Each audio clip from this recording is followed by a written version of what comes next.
এবারে শিব পুজোতে আর উপোস রাখতে পারলাম না। So hello everyone, welcome back to my mini blog. কিছুদিন হলো আমার দাদু মারা গেছে, তাই এবারে আর পুজো দিতে পারিনি, কিন্তু যতটা সম্ভব হয় ওপর পালন করার চেষ্টা করেছি।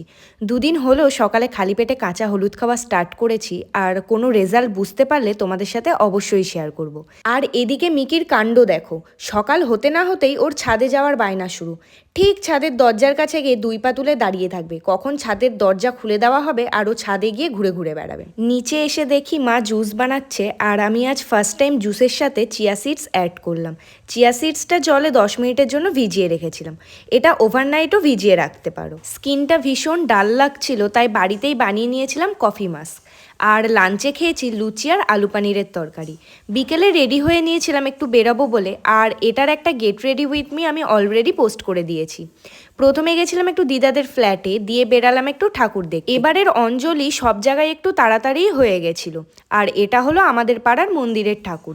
আসার সময় আমিও মন্দির থেকে প্রসাদ নিয়ে এসেছিলাম, সেটা দিয়ে এই রাতের ডিনারটা করলাম। So that was it for the day. আর তোমাদের কেমন কাটলো শিব পুজো আমাকে অবশ্যই জানিও।